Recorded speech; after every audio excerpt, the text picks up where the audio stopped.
يحدث عن فترة الوحي فقال في حديثه بين أن أمشي سمعت صوتا من السماء فرفعت بصري فإذا الملك الذي جاءني بتقوى جالس على كرسي بين السماء والأرض فرعيت منه فرجعت فقلت زملوني زملوني فأنزل الله تعالى يا أيها المدثر قم فأنذر وربك فكبر وثيابك فطهر والرجز فاهجر فحمي الوحي وتتابع وتابعه عبد الله بن يوسف وابن صالح وتابعه بلال بن الدائر الزهري وقال يونس ونوح بوادره. بسم الله الرحمن الرحيم. الحمد لله رب العالمين والصلاة والسلام على سيد الأنبياء والمرسلين وعلى آله وصحبه أجمعين أما بعد. بالسند المتصل منا إلى إمام المحدثين أمير المؤمنين في حديث رسول الله صلى الله عليه وسلم أبي عبد الله محمد بن إسماعيل البخاري رضي الله عنه وأرضاه ونفعنا بعلومه وحشرنا في زمرته آمين أنه قال ابن شهاب أخبرني أبو سلمة بن عبد الرحمن قال ابن شهاب. اس روایت کا تعلق سند اول سے ہے، یعنی اس سے پہلے جو آپ نے باب وحی میں تیسری حدیث میں جو سند پڑھی ہے حدثنا یحییٰ بن بکیر قال اخبرنا اللیث عن عقیل عن ابن شہاب، یہ روایت بھی اسی سند سے، اس لیے ابن شہاب سے پہلے تو وہی سند ہے۔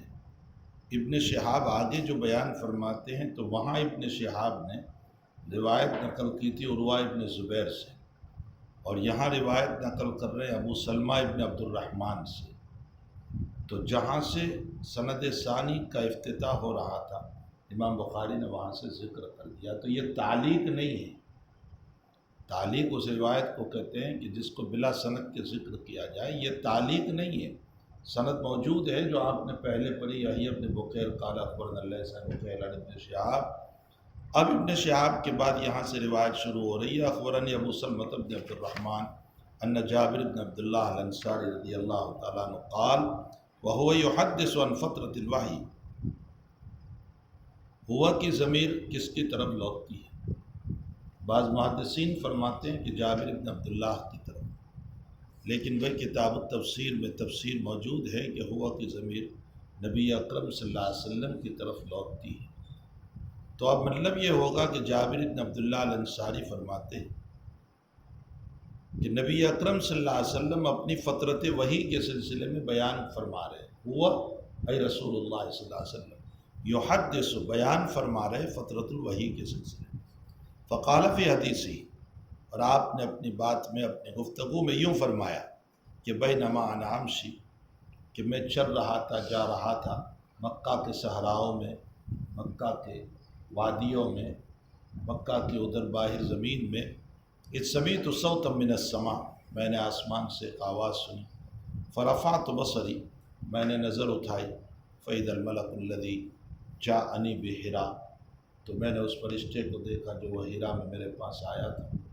یہ دلیل ہے اس بات کی کہ اقرأ بسم ربک الذی کا نزول پہلے، مدثر کا نزول بعد میں۔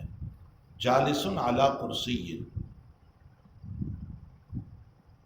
کرسی پر یہ فرشتہ بیٹھا ہوا تھا آسمان و زمین کے بیچ میں۔ یہ جبریل امین ہے جو کرسی کے اوپر بیٹھے ہوئے تھے، اور آپ کے 600 پر تھے جو نبی اکرم صلی اللہ علیہ وسلم نے دیکھے۔ یہاں سے ایک بات یہ معلوم ہوئی کہ کرسی پر بیٹھنے کا جواز ہے۔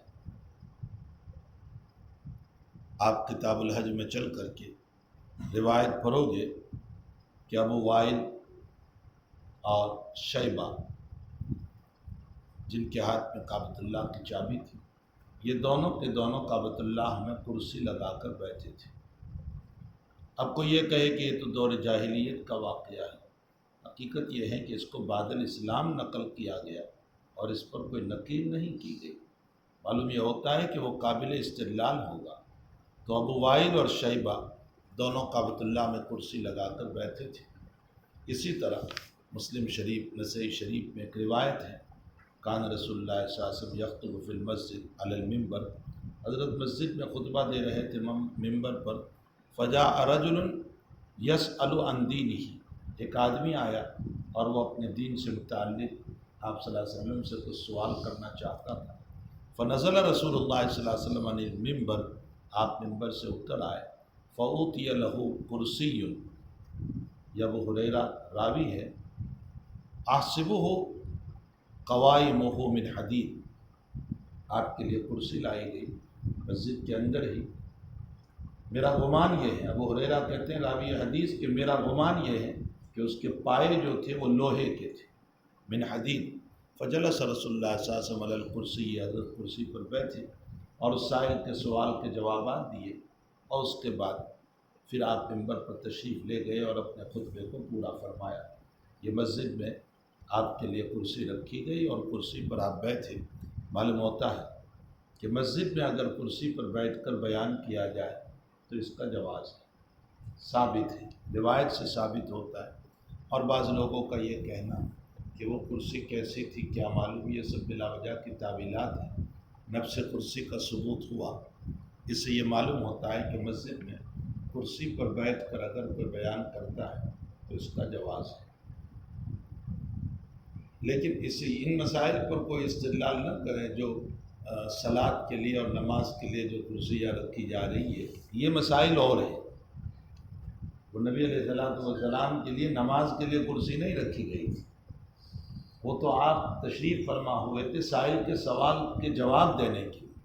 اس سے استدلال یہ ہے کہ بیان کے لیے کرسی رکھی جا سکتی ہے، کوئی حرج نہیں ہے، کوئی ضروری نہیں ہے کہ ممبر پر بیٹھ کر ہی تقریر کرے، کرسی پر بیٹھ کر بھی تقریر کر سکتا ہے۔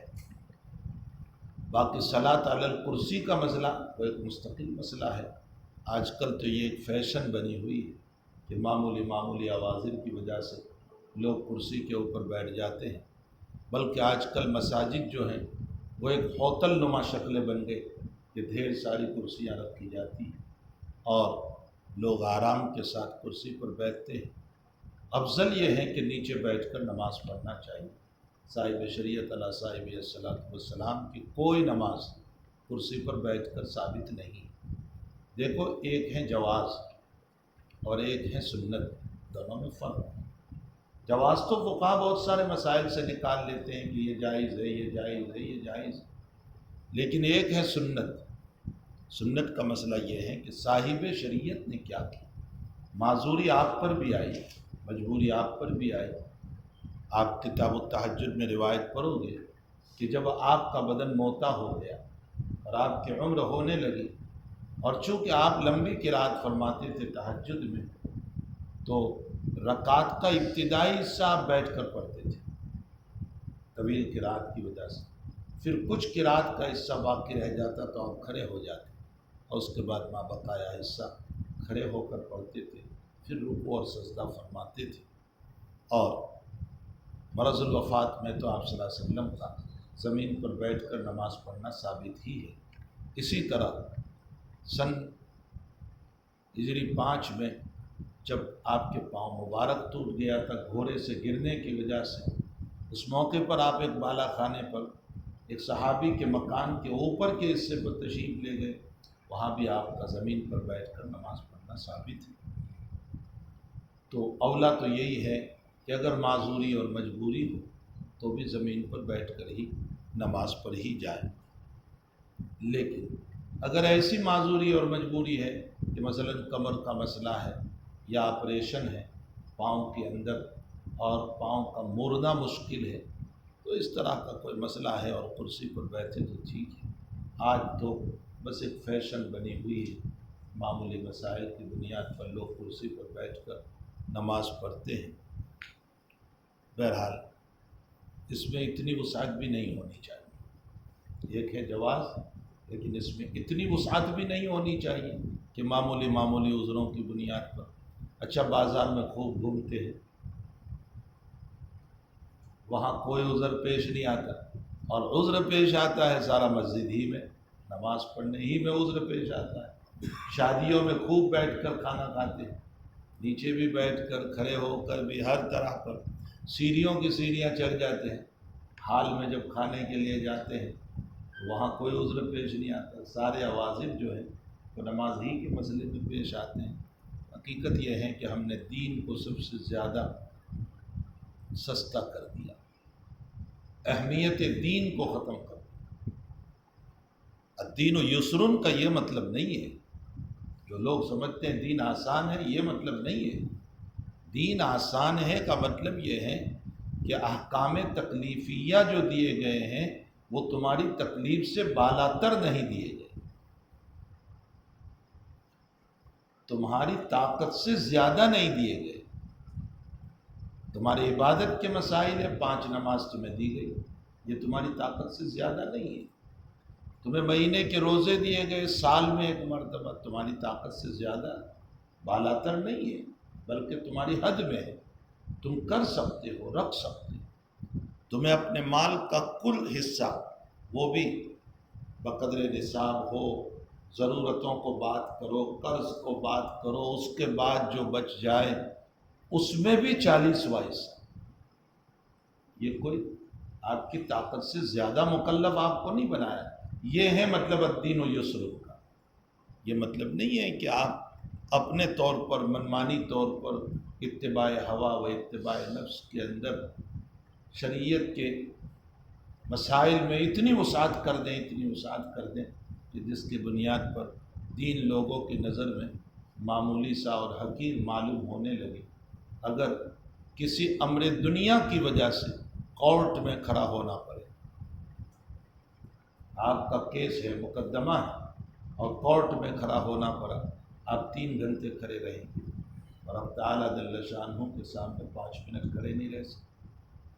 تو یہ وسعت تھوڑے ہی شریعت نے بیان کی ہے۔ یسرا ولا تعسرا سے یہ مطلب تھوڑے ہی آپ صحابہ کی زندگی کو پڑھ لو، یہ مطلب نہیں ہے یسرا ولا تعسرا۔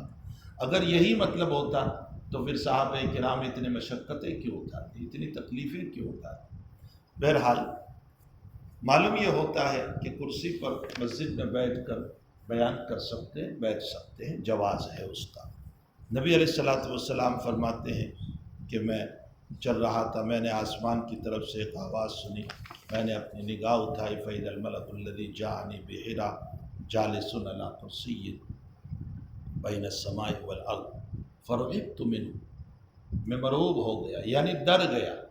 یہ ایک بشری تقاضا ہے، اس کا انکار نہیں کیا جا سکتا، اور یہ منافی نبوت بھی نہیں تھی، اس لیے کہ نبی چاہے کتنے ہی اونچے مقام پر ہے لیکن بشر ہی تو ہے، اور بشر پر رعب کا پڑنا، مرعوبیت اور خوف کا ہونا یہ ممکن ہے، اس کا انکار نہیں کیا جا سکتا ہے۔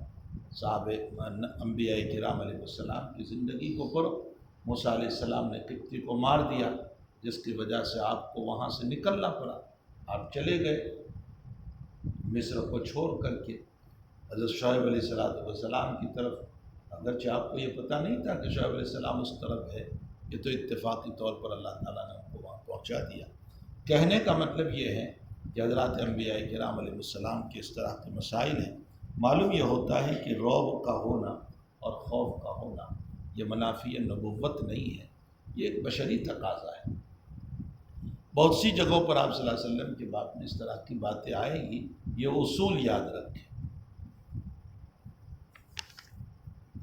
فرجعت، میں ڈر گیا اور واپس ہوا، فقلت زملونی زملونی، جب میں واپس آیا اور میں نے کہا کہ مجھے کمبل اڑا دو، فانزل اللہ تعالی، اب تعالیٰ جل شانہ نے آیت اتاری، یا ایھا المدثر قم فانذر وربک فکبر وثیابک فطہر، ایک کملی اوڑھ کر سونے والے اٹھو، ڈراؤ اور اپنے رب کی بڑائی بیان کرو، اور اپنے کپڑوں کو پاکیزہ رکھو اور بتوں سے علیحدہ رہو، والرجز فاہجر۔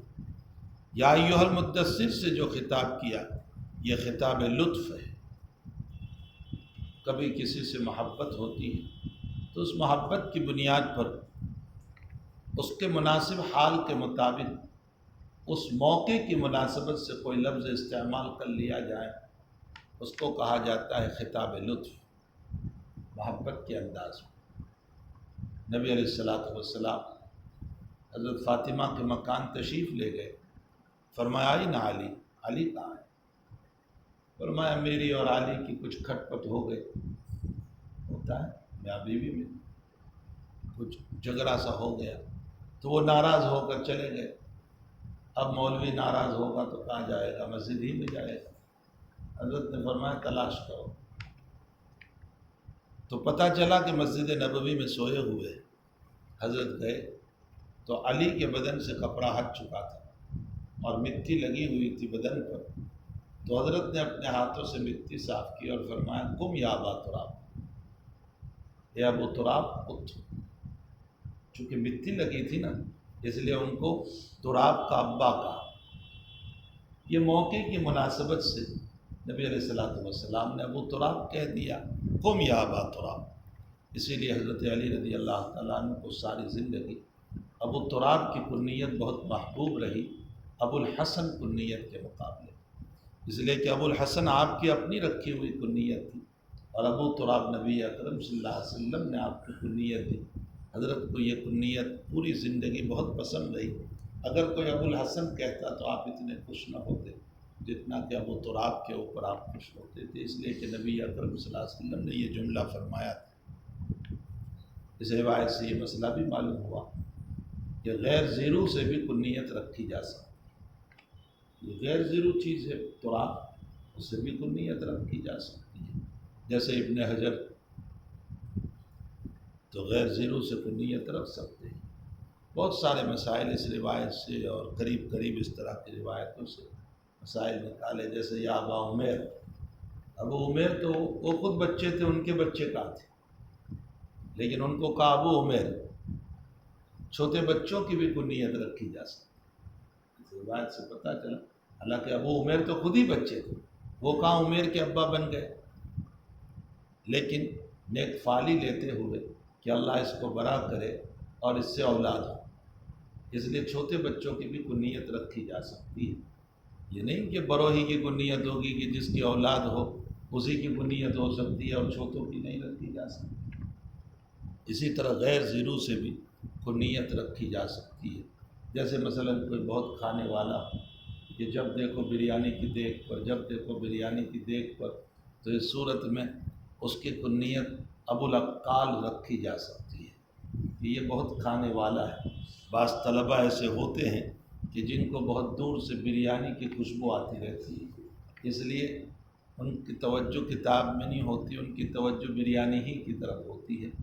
تو یہ خطاب لطف ہے۔ میں تو یہ بتانا چاہتا ہوں کہ نبی علیہ السلام اس وقت کمل اوڑھ کر سوئے تھے، موقع کی مناسبت سے اللہ تعالیٰ نے یا ایھا المدثر فرمایا، جیسے حضرت علی رضی اللہ تعالیٰ عنہ کو یا ابا تراب فرمایا۔ کبھی کبھی شیخ اور استاذ کو اپنے طالب علم سے محبت ہوتی ہے تو وہ محبت میں کوئی نہ کوئی نام رکھ دیتا ہے، لیکن طالب علم بھی جبکہ واقعتاً اپنے استاد سے محبت رکھتا ہو، ورنہ آج کل طالب علم کا نام رکھنے میں طالب علم اس کو برا جانتا ہے، اپنے لیے عیب سمجھتا ہے اور اپنی توہین سمجھتا ہے۔ حضرت شاہ عبد القادر صاحب رائے پوری رحمۃ اللہ علیہ کے پاس ایک صاحب آئے مسافر اور ملاقات کے لیے۔ حضرت نے فرمایا تم کس برادری سے؟ شاہ عبد القادر صاحب رائے پوری بہت کم بولتے تھے، فرمایا تم کس برادری سے؟ شاہ عبد القادر صاحب عجیب و غریب شخصیت تھی، کبھی ان کے حالات پڑھیے، ویسے بھی ان کے سوانح چھپی ہوئی۔ آخر اتنے سارے اکابر، علی میاں ندوی جیسا اور منظور نعمانی جیسا اور محمد زکریا جیسا اور الیاس کاندلوی جیسا، یہ سب کے سب اس کی خدمت میں جا کر بیٹھتے تھے۔ عطاء اللہ بخاری جیسا، یہ سب کے سب اس کی خدمت میں جا کر بیٹھتے تھے۔ کوئی جوہر ہوگا تو یہ تو کوئی جوہر ہوگا۔ بہت کم بولتے تھے حضرت، بہت کم بولتے تھے، مجلس میں بھی بہت کم بولتے تھے۔ ایک مرتبہ حضرت شیخ زکریا رحمۃ اللہ علیہ کے پاس ایک آدمی آیا، کہنے لگے میرے دل میں خیال آتا ہے اللہ کی بغاوت کا، یعنی غلط غلط وساوس آتے ہیں، خیالات آتے ہیں، مجھے خطرہ ہے میرے ایمان کا۔ تو حضرت نے فرمایا میں کیا کر سکتا ہوں؟ خادم سے کہا کہ جاؤ ان کو لے جاؤ، رائے پور لے جاؤ حضرت کے پاس۔ عشاء کی نماز کے بعد پہنچے، حضرت عشاء کی نماز پڑھ کے نکل رہے تھے، حضرت رائے پوری رحمۃ اللہ صافہ ہوا، فرمایا نماز پڑھ، نماز پڑھی، کیسے آنا؟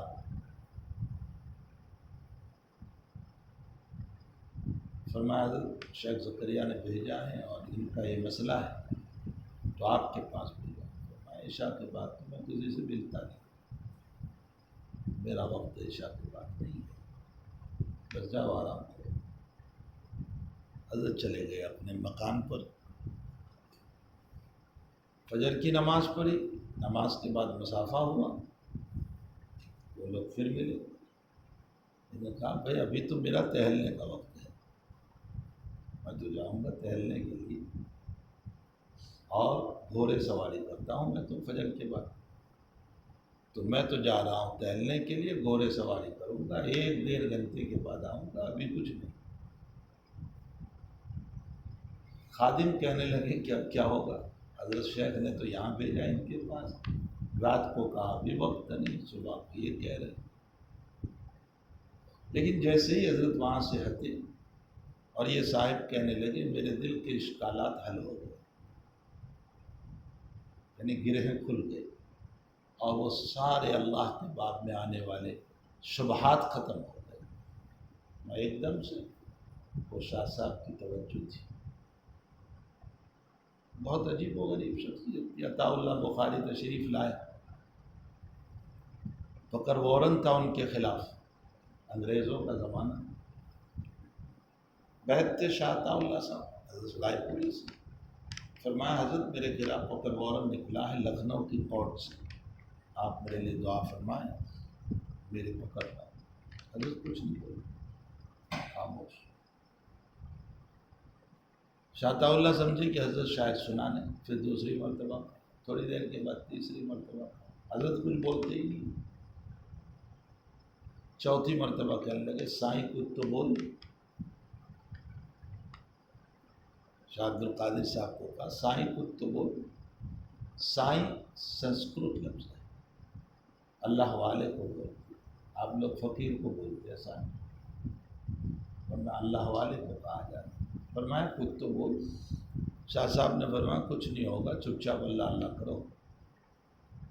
3 دن نہیں گزرے ان کا کیس کورٹ سے خارج ہوا اور جس کانسٹیبل نے آپ کے خلاف فکر وارن نکالا تھا کسی مسئلے میں اسی کو معذور کر دیا۔ یہ تھے شاہ عبد القادر صاحب رائے پوری رحمۃ اللہ۔ ہمارے حضرت بھی بہت لطف لے کر ان کے واقعات بیان کرتے تھے، شاہ عبد القادر صاحب، ایک شاہ عبد القادر صاحب کی، ایک حضرت اقدستان بھی تھی، بہت مزے لے کر ان کے واقعات بیان کرتے تھے، اس لیے کہ اس میں تربیت بھی ہوتی ہے، بچوں کی تربیت بھی ہوتی ہے، اپنے طلباء کی تربیت کے لیے اپنے اکابر کے واقعات سنانے چاہیے تاکہ اپنے بزرگوں سے ربط پیدا ہو، تعلق پیدا ہو۔ تو شاہ عبد القادر صاحب کے پاس ایک آدمی آیا، حضرت نے پوچھا کس برادری سے؟ اس نے کہا جلاہا برادری۔ جلاہا روئی دھلنے والا، ہمارے وہاں اس کو پنجارہ کہا جاتا ہے، انصاری برادری کہی جاتی ہے۔ اب معاشرے میں اس کو گرا پڑا سمجھا جاتا ہے، تو اس نے چھپایا نہیں کہ کہیں میں جلاہا کہوں گا تو میری گراوٹ ہو جائے، صاف کہہ دیا۔ حضرت نے فرمایا تم بھی عجیب ہو، برادری کا نام بھی تم نے لے۔ فرمایا حضرت نے واقعتاً اسی برادری سے، اس کی تواضع کی وجہ سے حضرت کے وہاں یہ مقام ہو گیا کہ وہ حضرت کے سر پر کھڑے ہو کر پنکھا جھولتے تھے، وہ جس کی سفارش کرتے تھے حضرت اس کے لیے دعا کرتے تھے۔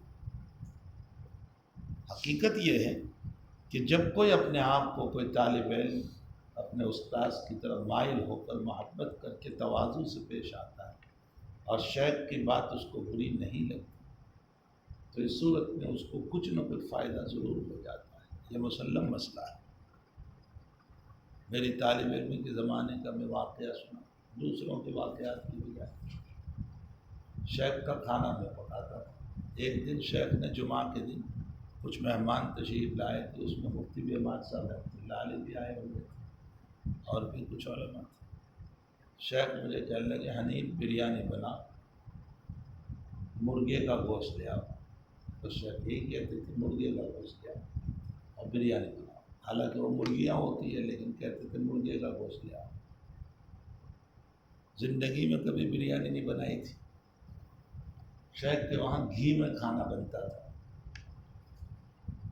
اب اوپر کے چاول تو خشک ہی رہتے ہیں، مجھے ایسا لگا کہ بریانی خشک ہے، میں گھی ڈالتا ہی چلا گیا، قریباً 500 گرام گھی ڈال دیا میں نے۔ اب جب کھانے کے لیے نکالی ہے تو سارا ہاتھ گھی سے لت پت ہو رہا ہے، شاید اس وقت کچھ نہیں بولا۔ جمعہ کی نماز کے بعد مفتی بہباد صاحب وغیرہ سارے احباب بیٹھے تھے، میں بھی وہاں بیٹھا ہوا۔ مفتی صاحب سے کہنے لگے، مولانا گجرات کا ایک بیل ہے، مجھے اس کو 2 روپے میں بیچنا ہے، آپ خریدو گے؟ تو مفتی صاحب ہنس پڑے اور کہا، کون؟ یہ بیٹھا ہے، میری طرف اشارہ کر کے کہا، یہ بیٹھا ہے، یہ بیل ہے، اس نے آج میرا گھی ضائع کیا، اب کہہ رہے کھاتے وقت نہیں کہا، اس لیے کہ ما عاب رسول اللہ صلی اللہ علیہ وسلم طعاما قط، نبی نے کبھی کھانے میں عیب نہیں نکالا، ان اشتہافات، اچھا لگا کھانے میں، وَإِلَّا فَتَرَكَ، ورنہ چھوڑ دیا، لیکن عیب نہیں نکالا۔ شیخ کو ہم نے دیکھا کبھی عیب نہیں نکالا، کھانا کچا پکا پکا کچھ نہیں، کھا لیا۔ یہ بیل ہے 2 روپے میں، اور کہا 2 روپے تو میں نے اس کی قیمت زیادہ لگائی ہے، ورنہ یہ 1 روپے میں بکا جائے ایسا بیل ہے۔ بس وہ لفظ مفتی بہمان صاحب کو یاد رہ گیا، جب جب ملتے تھے کہتے تھے وہ شیخ کا بیل والا لفظ تمہیں یاد ہے؟ میں نے کہا جی حضرت مجھے یاد ہے، لیکن میرے چہرے پر بل تک نہیں آیا کہ بھئی استاد ہیں، شیخ ہے، جو کچھ کہہ رہے ہیں وہ محبت میں کہہ رہے ہیں، کوئی حقیقتاً نام میں تھوڑے ہی کہہ رہے ہیں۔ تو خطاب لطف جو ہوا کرتا ہے، لیکن آج کل چونکہ طلباء میں نہ وہ تواضع ہے، نہ اپنے مشائخ و اساتذہ سے وہ محبت و الفتیں ہیں، اور نہ استاذوں کو اپنے طلباء سے وہ محبت ہے، ورنہ طالب علموں کو تو اپنی اولاد سمجھنا چاہیے۔ تو یہ خطاب لطف ہے کہ اللہ تعالیٰ نے فرمایا یا ایھا المدثر قم، اٹھیے، فانذر، ڈرائیے۔ انذار کا معنی ہوتا ہے خطرے کی گھنٹی بجانا۔ کیا مطلب؟ انذار 2 طرح کا ہوتا ہے، ایک انذار ہوتا ہے دنیا کے سانپ بچھو چور ڈکیتوں سے، وہ بھی تو ڈراتا ہے، وہ یہاں مراد نہیں، وہ خوف ہے، یہاں انذار ہے۔ انذر ینذر، انذار کا معنی ہوتا ہے عدم اطاعت پر خوف دلانا، یعنی نہیں مانو گے تو یہ مسئلہ ہوگا۔ معلوم یہ ہوتا ہے اس میں محبت بھی شامل ہے، انذار میں محبت بھی شامل ہے۔ میں آپ سے یوں کہوں دیکھو پڑھو، اگر نہیں پڑھو گے تو پھر میں فعل کروں گا، معلوم یہ ہوتا ہے کہ میری محبت شامل ہے اس میں، کہ آپ کو پڑھانا چاہ رہا ہوں، تو انذار میں محبت ہے، اس کو کہا جاتا ہے خطرے کی گھنٹی بجانا۔ پھر انذار کی مختلف قسمیں ہیں، کتاب التفسیر میں پڑھو گے آپ، جہاں امام بخاری کتاب التفسیر میں اس کو لائیں گے اسی صورت میں۔ ایک تو انذار اولاد جو اپنے قریب کے ان کو ڈرا، جیسے نبی علیہ السلام نے حضرت فاطمہ کو یا اپنے چچا کو بلا کر کے ڈرایا تھا۔ نمبر 2 انذار اقارب، رشتہ داروں کو ڈرا، اور نمبر 3 انذار عرب، اور نمبر 4 انذار عوام، یعنی پورے عالم کو ڈرانا۔ یہ 4 انذار ہے، انذار اہل بیت، انذار اقارب، انذار عرب۔ نبی علیہ السلام کو یہ چاروں انذار دیے گئے اسی لیے آپ نے اپنی بیٹی کو بھی کہا، اپنے چچاؤں کو بھی کہا، عرب کو بھی ڈرایا، اور پھر پورے عالم کو بھی آپ قم فانذر وربک فکبر، اپنے رب کی تکبیر بیان کرو۔ یہاں تکبیر کا معنی عظمت بیان کرو، اپنے رب کی بڑائی بیان کرو، اور عظمت کے اندر اللہ تعالیٰ کے ساری صفات آتی ہیں جس کے ذریعے سے اللہ کی عظمت ہوتی ہے۔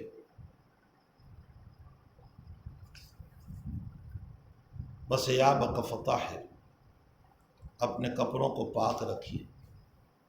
بعضوں نے کہا یہاں ظاہری کپڑے مراد ہیں، اور بعضوں نے کہا کہ قلب مراد ہے۔ بس یابک فطاہر والرجز فاہجر، بتوں سے علیحدہ رہیے، یعنی آج تک آپ بتوں کے قریب نہیں گئے، آئندہ بھی۔ حضرت قبل النبوت بھی بتوں کے پاس نہیں گئے۔ ہاں بعض روایتوں میں اپنے چچاؤں کے ساتھ مرور علی البت تو ثابت ہے، یعنی چچاؤں کے ساتھ کبھی سفر میں جانا ہوا تو چونکہ وہ لوگ بت پرست تھے تو وہاں سے گزر ہوا، حضرت نے ان کو کچھ نہیں کیا، بلکہ ایک مرتبہ ایسا بھی ہوا کہ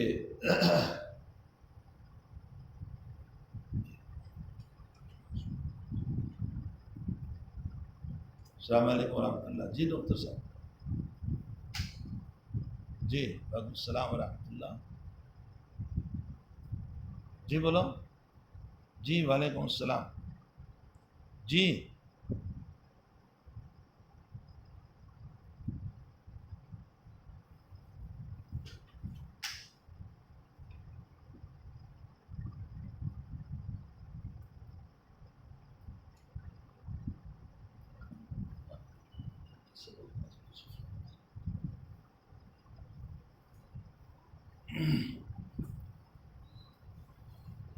زید بن حارثہ رضی اللہ تعالیٰ عنہ کے ساتھ جا رہے تھے۔ البدایہ والنہایہ میں ہے کہ زید بن حارثہ نے ایک بت کو ہاتھ لگا دیا تو حضرت نے فرمایا اترک فإنہا نجس، چھوڑ اس کو، ناپاک ہے، صرف ہاتھ لگانے کو۔ تو قبل النبوت بھی نبی اکرم صلی اللہ علیہ وسلم سے کبھی اس طرح کا کوئی مسئلہ ثابت نہیں۔ والرجز فاہجر، فحمی الوحی وتتابع، بس اس کے بعد حمیہ کا معنی گرم ہونا، اور جب بازار گرم ہوتا ہے یعنی بہت چلتا ہے تو وہاں حمیہ کا لفظ بولا جاتا ہے۔ مطلب یہ ہے کہ اس کے بعد تو وہی مسلسل شروع ہو گئی اور برابر وہی آنے لگی۔ باقی یہ کہ مدثر کا نزول پہلے ہوا ہے یا اقرا بسم کا، یہ مسئلہ میں کل بیان کر چکا ہوں۔ مدثر کا نزول دوسرے نمبر پر ہوا ہے، اور جنہوں نے اس کو اول وحی قرار دیا وہ یا تو بعد الفترت اول وحی، یعنی جو 2-3 سال کی مدت گزری اس کے بعد اول نزول مدثر کا ہوا، یا یہ کہ کامل و مکمل صورت سب سے پہلے کوئی نازل ہوئی تو مدثر، اقرا بسم کامل نہیں اتری تھی، بس وہ 5 آئے، مکمل طور پر پہلے کوئی صورت اتری تو مدثر، یا بعد السبب کوئی صورت اتری سب سے پہلے تو مدثر۔ اقرا بسم کا کوئی سبب نہیں، مدثر کا سبب یہ کہ آپ ڈر گئے، گھر پہ آئے تو مدثر کا نزول، یا بحکم تبلیغ سب سے پہلے اگر کوئی صورت اتری تو وہ سورہ مدثر ہے، اس لیے کہ اقرا بسم ربک الذی کے اندر تبلیغ کا حکم نبی اکرم صلی اللہ تعالیٰ علیہ وسلم کو نہیں دیا گیا تھا۔ یہ متعدد جو ہیں جن لوگوں نے اس کو اول وحی کہا اس کے جوابات ہیں، اللہ سبحانہ و تعالیٰ عالم۔ باقی چونکہ اس روایت کا تعلق اسی ماقبل سے ہے اور ماقبل میں بدایت وحی کو بیان کیا گیا، باب سے کھلی ہوئی مناسبت ہے۔ تابعہ عبداللہ ابن یوسف ابو صالح، یہ متابعت کہی جاتی ہے۔ متابعت 2 طرح کی ہوتی ہے، متابعت تامہ و متابعت ناقصہ۔ متابعت تامہ کا مطلب یہ ہوتا ہے کہ میں نے جس استاد سے اس حدیث کو نقل کیا اسی سلسلے سے کوئی اور بھی نقل کر رہا ہے، تو میرے استاد کی متابعت ہو گئی دوسرے راوی سے۔ یہاں امام بخاری نے اس حدیث شریف کو پیش کیا ہے جہاں سے شروع میں سند چلی، حدثنا یحییٰ بن بکیر۔ امام بخاری کے استاد کون ہیں؟ شروع سند میں یحییٰ بن بکیر۔ تو یحییٰ بن بکیر جس طرح نقل کر رہے ہیں لیث سے، اخبرنا لیث، اسی طرح عبداللہ ابن یوسف اور ابو صالح یہ دونوں بھی نقل کر رہے ہیں لیث سے۔ ارے سمجھ میں آیا؟ تو شروع سند سے اگر ہمارے استاذ کے برابر کوئی ناقل ہو تو اس کو متابعت تامہ کہا جاتا ہے، اور 20 سند میں کسی راوی کی متابعت ملتی ہو تو اس کو متابعت ناقصہ کہا جاتا ہے۔ سمجھ میں آیا؟ عبداللہ ابن یوسف کی روایت امام بخاری رضی اللہ تعالیٰ عنہ نے کتاب التفسیر نے پیش فرمائی۔ یہ بھی بخاری کے استاد ہیں عبداللہ ابن یوسف، ان کی روایت کتاب التفسیر میں حدثنا عبداللہ ابن یوسف کہہ کر بخاری پیش کریں گے۔ اور ابو صالح کی روایت یعقوب فصوی رحمۃ اللہ علیہ نے اپنی تاریخ میں پیش فرمائی، ارے جن کے یہاں نام ذکر کیے گئے۔ وتابعہ ہلال ابن رداد عن الزہری، یہ متابعت ناقصہ ہے، اس لیے کہ 20 سند میں کوئی بیچ کے راوی کی متابعت ہو رہی ہے، تو اوپر ابن شہاب زہری رحمۃ اللہ علیہ سے جہاں سند چلی تھی شروع میں، وہاں عقیل عن ابن شہاب ہے، عقیل نقل کرتے ہیں ابن شہاب زہری سے۔ اسی طرح ابن شہاب زہری سے ہلال ابن رداد بھی نقل کرتے ہیں، گویا ابن شہاب زہری کے 2 شاگرد ہلال ابن رداد اور عقیل۔ بخاری کہتے ہیں یہاں میں نے عقیل کے طریق کو پیش کیا، ورنہ یہ روایت ہلال ابن رداد سے بھی منقول ہے۔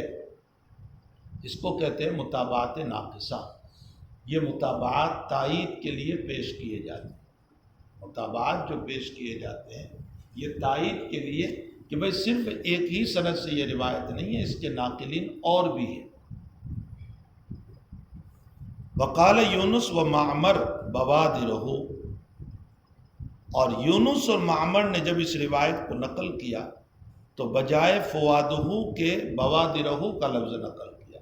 اوپر آپ نے حدیث شریف میں پڑھا کہ جب رسول اللہ صلی اللہ علیہ وسلم اقرأ بسم ربک الذی کی وحی لے کر آئے تو یرجف فوادہ، فواد بمعنی قلب یا گشال قلب، اور بوادر بادرہ کی جمع، اور بادرہ بولتے ہیں گردن سے لے کر یہ موندھوں تک کا جو حصہ ہے یہ بادرہ۔ تو یونس اور معمر جب اس روایت کو نقل کرتے ہیں تو بجائے فواد کے بوادر کا لفظ استعمال کرتے ہیں، معنی میں کوئی فرق، اس لیے کہ قلب کی دھڑکن پر یہ حصہ بھی ہلے گا، اس میں کوئی بعد نہیں ہے، لیکن اختلاف الفاظ بتا رہے ہیں کہ یونس اور معمر جب اس روایت کو نقل کرتے ہیں تو بوادرہ، اور جب اسی روایت کو یحییٰ بن عقیل نقل کرتے ہیں تو اس صورت میں اس کو فوادہ کے لفظ سے نقل کرتے ہیں۔ یہ محدثین کا خاص طرز رہا ہے کہ وہ چونکہ محدثین کی ذمہ داری الفاظ کو محفوظ کرنا اور الفاظ کو محفوظ کر کے امت تک پہنچانا، تو الفاظ کے حفظ میں اگر اس لفظ کی جگہ پر کوئی اور لفظ بھی راوی نے نقل کیا ہے تو اس کو بھی امت کے سامنے پیش کر دے۔ اس لیے امام بخاری رضی اللہ تعالیٰ عنہ نے یہاں دیگر طرق کے اعتبار سے بوادر کا لفظ تھا اس کو ذکر کر دیا۔ واللہ سبحانہ وتعالی عالم وعلمہ اتم۔ چلیے۔ وبه قال حدثنا موسى بن اسماعيل قال اخبرنا ابو عوانة قال حدثنا موسى بن ابي عائشة قال حدثنا سعيد بن جبير عن ابن عباس رضي الله عنهما في قوله تعالى لا تحرك به لسانك لتعجل به قال كان رسول الله صلى الله عليه وسلم يعالج من التنزيل شدة وكان مما يحرك شفتيه. وقال ابن عباس رضي الله عنهما فانا احركهما لك كما كان رسول الله صلى الله عليه وسلم يحركهما. وقال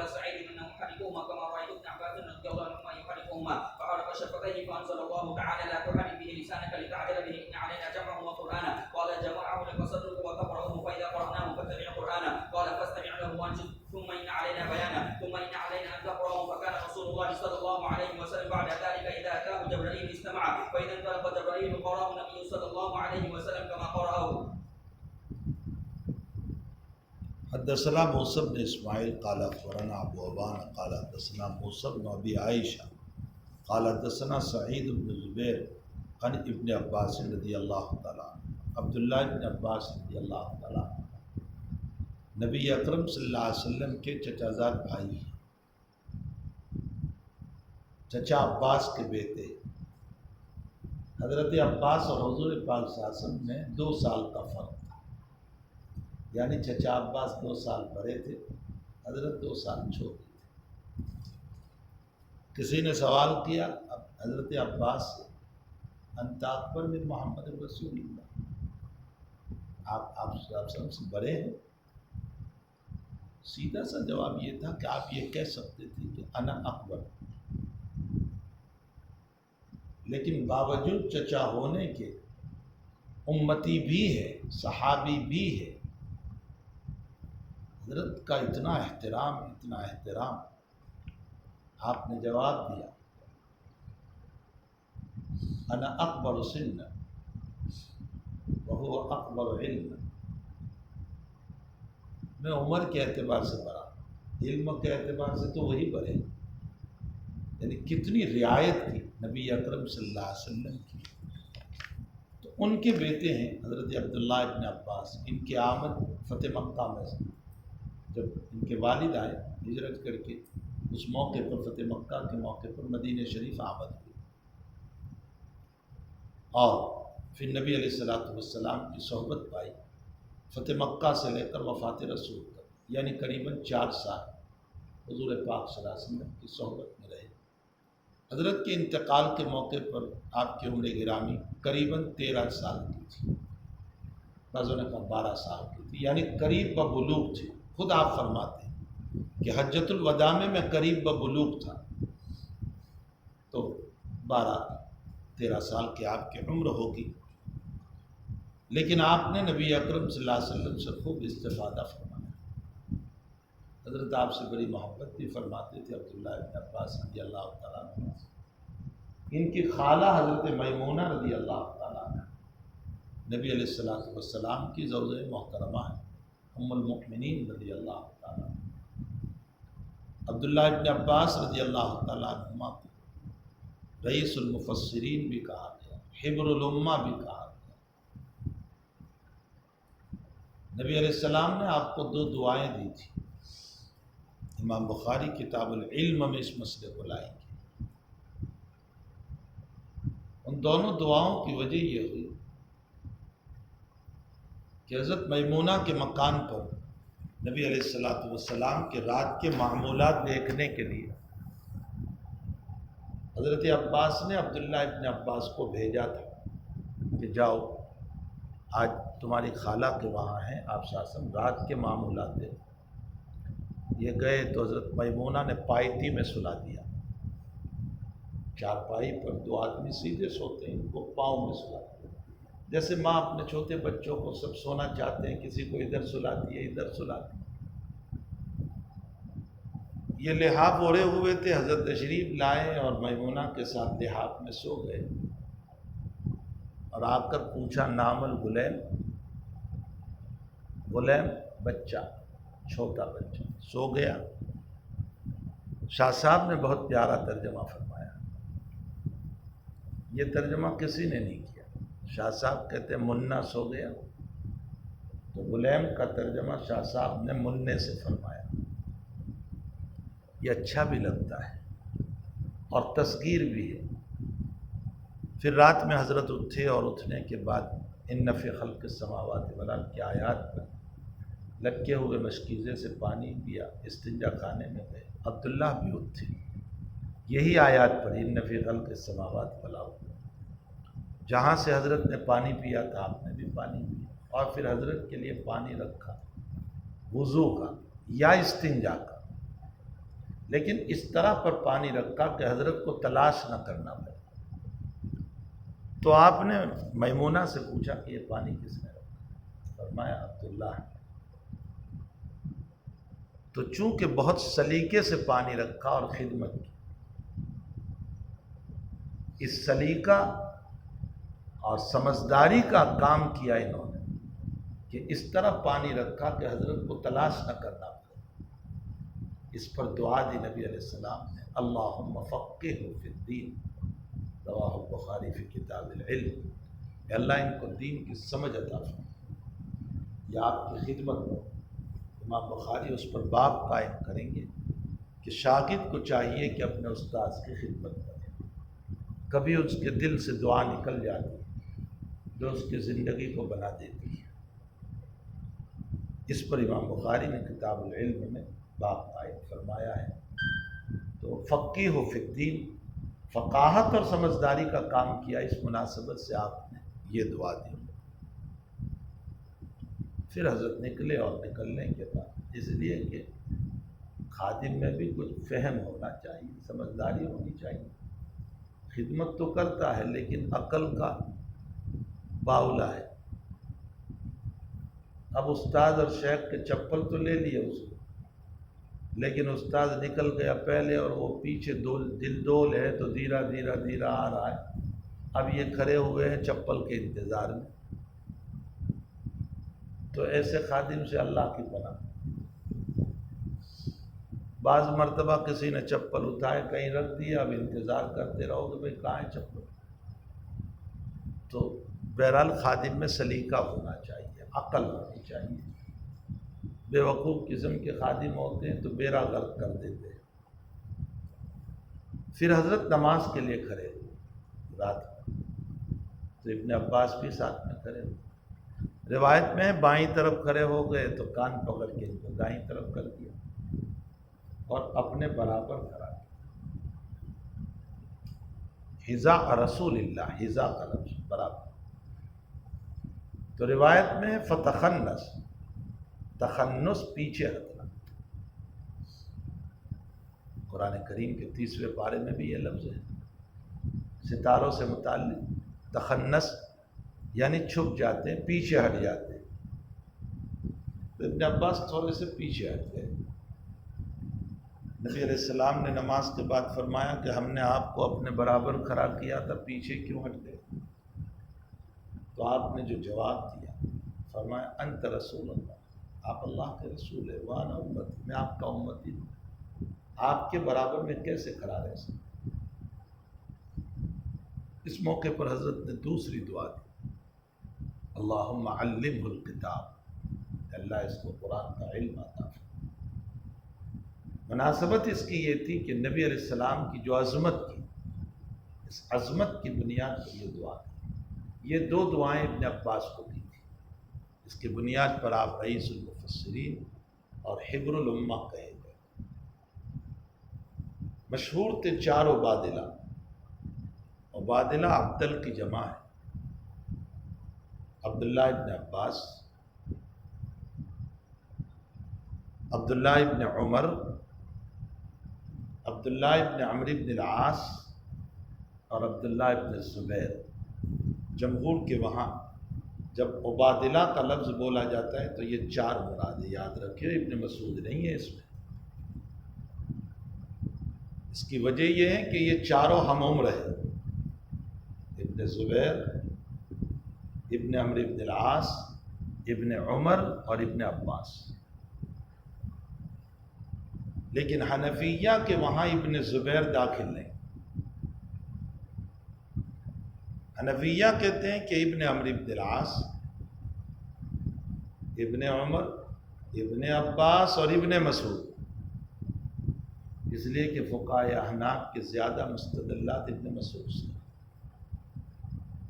اس لیے حنفیہ نے ابن زبیر کے بجائے ابن مسعود کو لیا ہے۔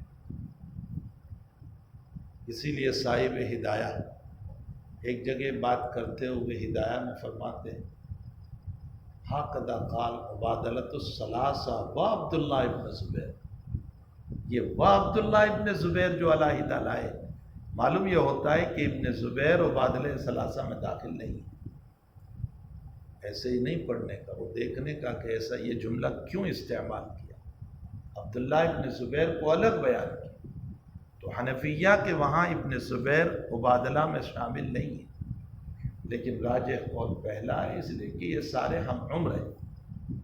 ابن مسعود بڑی عمر کے، اور عام طور پر متقدمین کے وہاں جب عبادلۃ الاربعہ بولا جاتا تھا تو یہی لوگ مراد ہوتے تھے۔ واللہ سبحانہ وتعالی عالم۔ عن عبداللہ ابن عباس رضی اللہ تعالی عنہما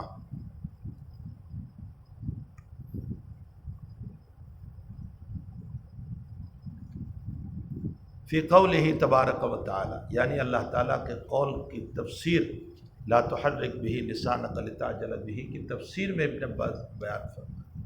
یاد رکھو تفسیر ابن عباس چھپی ہوئی ہے، یہ عبداللہ ابن عباس کی لکھی ہوئی تفسیر نہیں ہے، تو سمجھنا چھپی ہوئی ضرور ہے تفسیر ابن عباس، یہ ابن عباس کی لکھی ہوئی نہیں ہے۔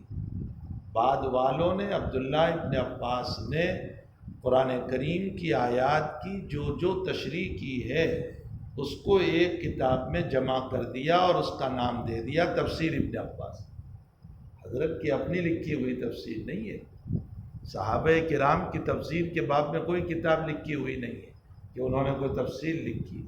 ہاں تفسیری اقوال ان سے جو منقول ہے وہ بعد والوں نے جمع کی ہے، تو یہ کام بھی کرنے جیسا ہے۔ جیسے تفسیر ابن عباس بعد والوں نے عبداللہ ابن عباس رضی اللہ تعالیٰ عنہ کی تفسیر کو جمع کیا، اسی طرح حضرت عبداللہ ابن مسعود رضی اللہ تعالیٰ عنہ کے بھی اقوال ہیں تفسیر کے بعد، یہ بھی جمع کرنے کے قابل ہیں تفسیر ابن مسعود۔ اسی طرح عبداللہ ابن عمر رضی اللہ تعالیٰ عنہما کے بھی قرآن کریم کے باب میں تفاسیر ہے، اقوال ہے، اس کو بھی جمع کرنے جیسے ہیں۔ یہ بھی ایک بہت بڑا کام، لوگ پوچھتے ہیں کیا کام ہے؟ کام کرو تو بہت کام ہے، میدان بہت بڑا ہے اگر کام کرنا چاہے تو۔ جیسے بس حضرت اقدس تھانوی رحمۃ اللہ علیہ کو لوگوں نے لے لیا ہے، تو کوئی حضرت تھانوی کی پسندیدہ واقعات کو ایک جگہ جمع کر رہا ہے، اور کوئی حضرت تھانوی رحمۃ اللہ علیہ کی وسیلے کے بعد کی جتنی باتیں تھیں اس کو جمع کر رہا ہے، اور کسی نے حضرت تھانوی کی تفسیری باتوں کو جمع کیا، جیسے مولانا تقی صاحب عثمانی نے حضرت تھانوی کی تفسیری باتوں کو جمع کیا، جو آپ نے بیانوں میں یا ملفوظات میں مواعظ میں جو آیت کی تشریح فرمائی اس کو جمع کیا، 4 جلدوں میں ہے، اشرف التفاسیر۔ اور یہ مولانا کی اپنی تفسیر نہیں ہے، یہ حضرت تھانوی کی بیان کردہ اقوال ہے، اور مفتی زید نے تو بس بے راہی اٹھا رکھا ہے اس بات کا کہ حضرت تھانوی کی باتوں کو مختلف عناوین سے نکال کر اس کو جمع کرتے رہیں، کوئی وسیلے کے باب میں، کوئی تقوی کے باب میں، کوئی کس باب میں، اور مستقل کتاب لکھتے رہیں۔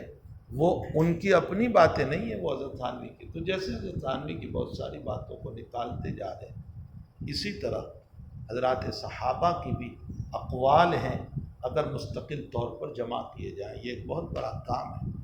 یا خود امام بخاری کی تفسیر کی ضرورت ہے، جو امام بخاری کی اپنی تفسیر ہے، یعنی آپ نے جو باتیں بیان فرمائی اس کو ایک جگہ جمع کرنے کی ضرورت ہے۔ جیسے آپ آگے چل کر کتاب العلم میں پڑھو گے، حضرت عمر کا قول نقل کرتے ہیں امام بخاری رضی اللہ تعالیٰ عنہ، تعلموا قبل ان تصودوا۔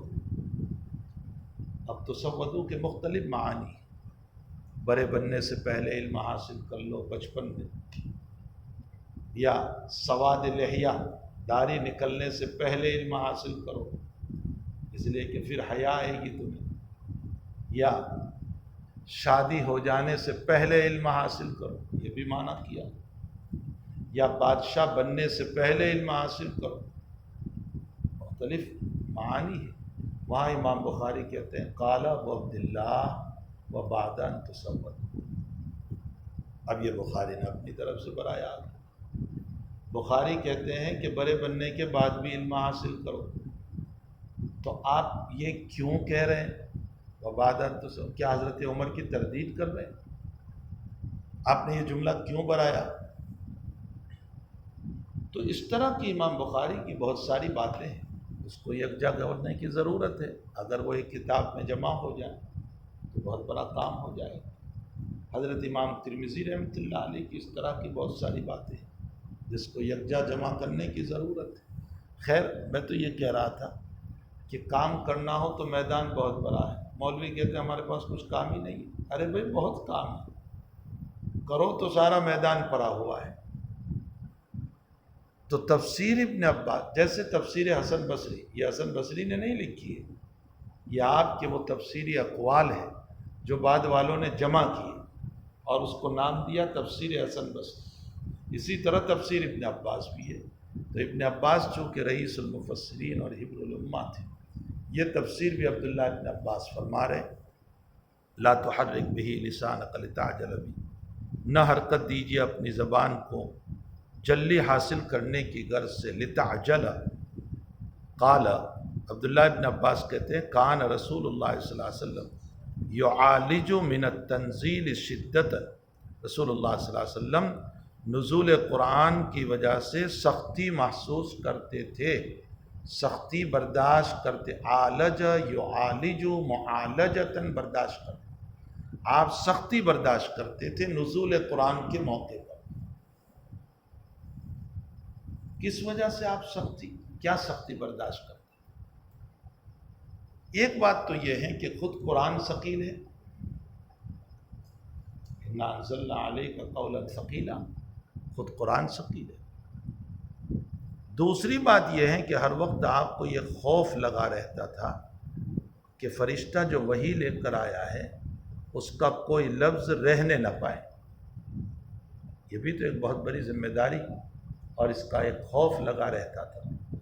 مثلاً بھائی کسی سخت استاذ کے پاس آپ پڑھتے ہو اور آپ وہ یوں کہیں کل میں لفظ بلفظ سنوں گا اور ایک لفظ بھی اگر ادھر ادھر کیا تو 25 لکڑی ماروں گا، تو آپ حماتاً متوجہ ہو کر رہو گے یا نہیں کہ کوئی لفظ رہنے نہ پائے؟ تو حضرت نبی اکرم صلی اللہ تعالیٰ علیہ وسلم کو بھی یہ فکر دامنگیر رہتی تھی کہ کوئی لفظ رہنے نہ پائے. اور تیسری بات یہ بھی تھی کہ جبریل امین علیہ السلام کی ملاقات سے آپ پر شدت بڑھتی تھی. بہرحال وہ ملکوت ہے، آپ بشر ہیں، اس کی وجہ سے شدت آ گئی. یعالج من التنزیل شدتا، نزول قرآن کی وجہ سے آپ شدت برداشت کرتے تھے. وکان مما یحرک شفتیہ، اور آپ تحریک شفتین فرماتے تھے. یہ کنایا ہے تلاوت سے، یعنی جب فرشتہ انسانی شکل میں آتا تھا جبریل امین اور جب وہ پڑھتے تھے مثلا الحمدللہ رب العالمین، تو حضرت بھی ساتھ ساتھ پڑھتے تھے الحمدللہ رب العالمین. یہ ہیں تحریک شفتین، لیکن زور سے نہیں، آہستہ.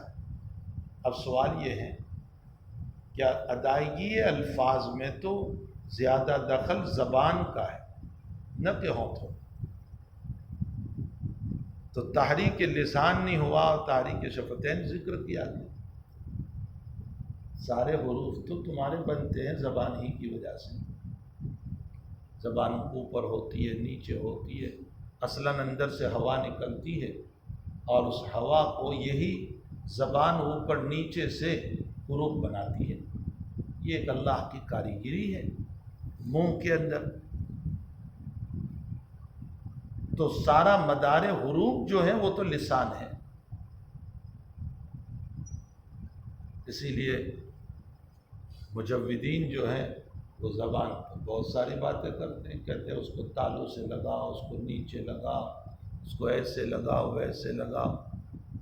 یہ حروف حلقی ہے اور یہ ادغام ہے اور یہ اظہار ہے، مختلف باتیں. اور صفات کے اعتبار سے بھی یہ اطباق ہے اور یہ صفیر ہے، جو مدرسے کا سفیر ہے، اس لیے کہ سفیر سیٹی بجائے گا تو ہی تو چندہ ہوگا، ورنہ بغیر سفارت کے چندہ کیسے ہوگا.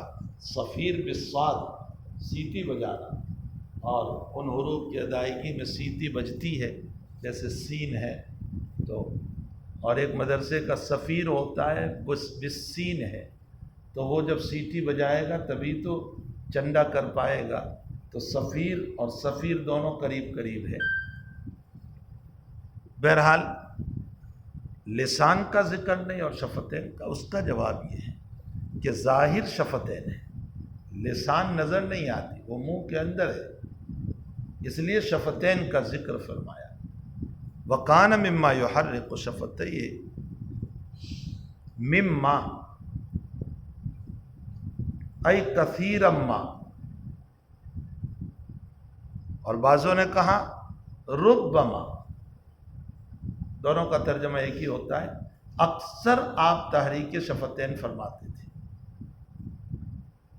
قال ابن عباس رضی اللہ تعالیٰ عنہما فانا احرقهما لك كما كان رسول اللہ صلی اللہ علیہ وسلم يحرقهما۔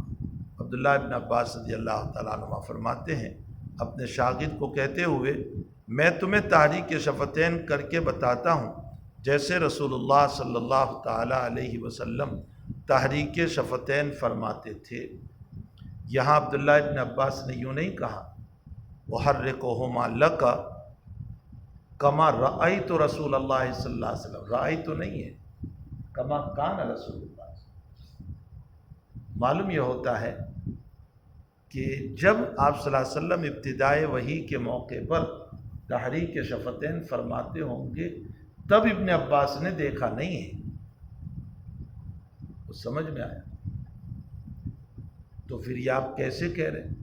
یا تو آپ نے کسی صحابی سے سنا ہے، یا بعد میں نبی علیہ الصلوۃ والسلام نے اس کو بیان فرمایا اور وہ عبداللہ ابن عباس نے سنا کہ حضرت نے بیان کیا ہوگا کہ بھئی شروع میں وحی کے الفاظ رہ نہ جائیں اس لیے میں تحریک شفتین کرتا تھا، تو اللہ تعالیٰ نے آیت اتاری لا تحرک بہ لسانک لتعجل بہ ان علینا جمعہ وقرآنہ، تو آپ نے بیان کیا۔ معلوم ہوتا ہے آپ نے ابتدائے وحی کے موقع پر جو تحریک شفتین حضرت فرماتے تھے وہ آپ نے نہیں دیکھا، اسی لیے کما کان رسول اللہ صلی اللہ علیہ وسلم۔ حافظ ابن حجر عسقلانی رحمۃ اللہ علیہ فرماتے ہیں کہ عبداللہ ابن عباس نے دیکھا تھا اور حوالہ دیا مسند طیالسی کہ اس میں ہے کہ کما رأیت رسول اللہ صلی اللہ علیہ وسلم، لیکن یہ حضرت حافظ صاحب رحمۃ اللہ علیہ سے وہم ہو گیا۔ مسند طیالسی میں بھی کما کان رسول اللہ صلی اللہ علیہ وسلم، کما رأیت تو نہیں ہوتا ہے۔ بھائی جب انسان کام کرتا ہے تو کوئی نہ کوئی سہو ہو جاتا ہے۔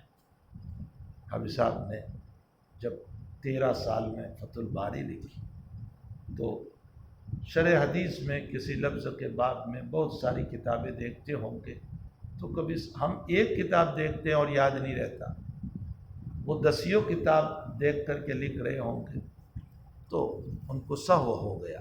بہرحال ابن عباس نے نہیں دیکھا ہے۔ آگے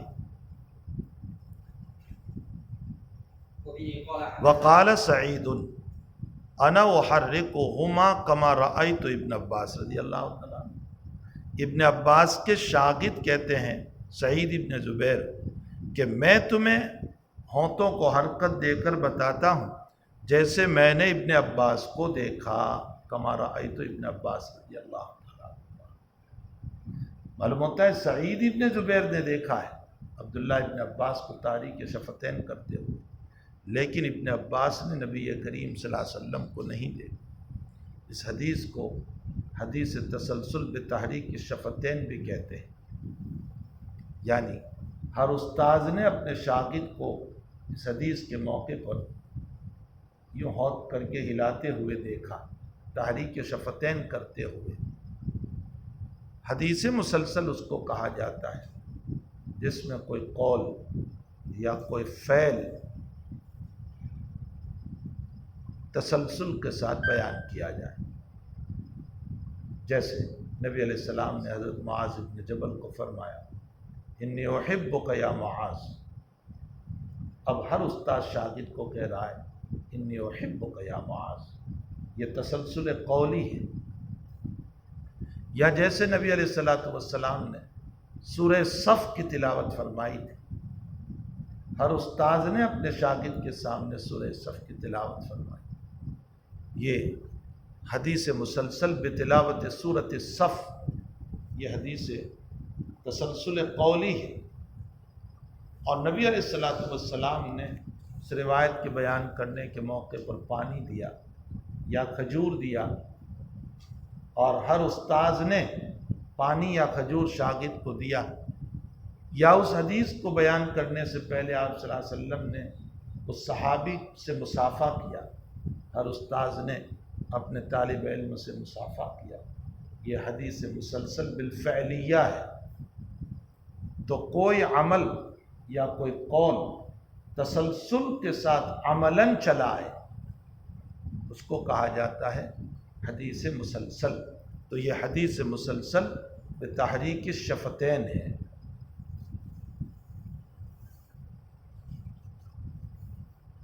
قال ابن عباس رضی اللہ تعالیٰ عنہ فانا احرقهما لك كما كان رسول اللہ صلی اللہ علیہ وسلم يحرقه، وقال سعیدنا احرقهما كما رأيت ابن عباس رضی اللہ تعالیٰ عنہ يحرقهما فحرق شفتيه فانزل اللہ تعالیٰ۔ اب وہ تفسیر آگے چلی، یہ بیچ میں جملہ معترضہ آ گیا تھا، اب وہ تفسیر آگے چلی کہ عبداللہ ابن عباس فرماتے ہیں کہ نبی علیہ السلام شروع میں وحی کا کوئی لفظ رہنے نہ پائے، اس لیے جبریل کے ساتھ ساتھ پڑھتے تھے، تو اللہ تعالیٰ نے یہ آیت اتاری لا تحرک بہ لسانک لتعجل بہ، اپنی زبان کو حرکت نہ دیجیے وحی کو حاصل کرنے کی غرض سے، ان علینا جمعہ و قرآنہ، ہمارے ذمہ جمعہ مصدر، جمعہ فعل، دونوں طرح پڑھ سکتے ہیں، اس کا جمع کر دینا یہ مصدری ترجمہ ہوا، ارے سمجھ میں آیا، جمعہ فعل اور جمعہ مصدر، اس کو جمع کر دینا،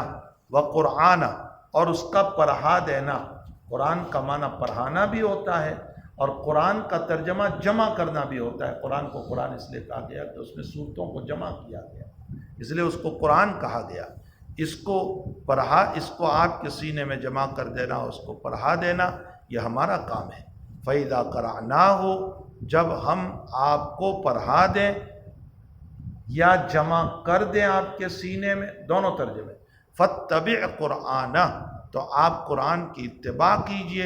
اس کا مطلب یہ نکلا فَإِذَا قَرَأْنَاهُ، ہم آپ کے سامنے پڑھیں، یعنی ہمارا فرشتہ جب پڑھے تو آپ اس قرآن کا اتباع کیجئے، یعنی اس کو غور سے سنیے اور خاموش رہیے۔ یہ ہے فَاتَّبِعْ قرآن کا ترجمہ۔ آپ استماع کا معنی ہوتا ہے غور سے سننا، وَأَنصِتْ، اور خاموش رہیے۔ اسی لیے جمعہ کے خطبے کے باب میں دو لفظ آئے، اذا قرئ القرآن فاستمعوا له وانصتوا، استماع بھی کرو اور انصات بھی کرو۔ اس کی وجہ یہ ہے کہ بعض مرتبہ انصات ہوتا ہے، استماع نہیں۔ جیسے طلبہ درس میں ہوتے ہیں، خاموش تو ہیں لیکن سنتے نہیں ہیں، خیال کہیں اور جا رہا ہے، کسی تخیل میں پڑے ہوئے، تو انصات ہے، استماع نہیں۔ اور کبھی استماع ہوتا ہے، انصات نہیں، سنتے تو ہیں لیکن ساتھ ساتھ بول بول بھی کرتے رہتے، تو استماع تو ہے لیکن انصات نہیں۔ اور جب تک دونوں صفت نہیں ہوگی بات مکمل محفوظ نہیں ہو سکتی ہے، اس لیے استماع اور انصات، اور بخاری کی تو ذہانت ہی کو داد دینا چاہیے، آیت میں دونوں ساتھ ساتھ ہیں، فاستمعوا له وانصتوا، لیکن بخاری نے استماع کا باب پہلے قائم کیا اور 5-6 باب بیچ میں اور لائے، اور پھر دوسرا باب قائم کیا باب الانصات۔ تو سوال یہ ہوتا ہے کہ جب دونوں لفظ ساتھ تھے، استماع اور انصات، تو یہ بیچ میں فرق کیوں کر دیا؟ شراح حدیث فرماتے ہیں کہ بخاری اشارہ کر رہے ہیں باب الانصات کو بعد میں لا کر کہ تم کتنے ہی دور کیوں نہ بیٹھے ہو جمعہ کے خطبے میں اور کان میں آواز نہیں آ رہی ہے، استماع نہیں ہو رہا ہے، پھر بھی تمہیں خاموش رہنا پڑے گا، پھر بھی انصات، یہ نہیں کہ چلو آواز نہیں آ رہی ہے تو باتیں کرتے رہے پیچھے بیٹھ کر۔ یہ ہے بخاری کی ذہانت، اس کے لیے آپ نے دونوں بابوں کو جو قائم فرمایا اس میں انصات کو بہت دور لائے۔ تو فرمایا آپ کا کام یہ ہے جب وحی نازل ہو آپ خاموش رہیے اور غور سے سنیے۔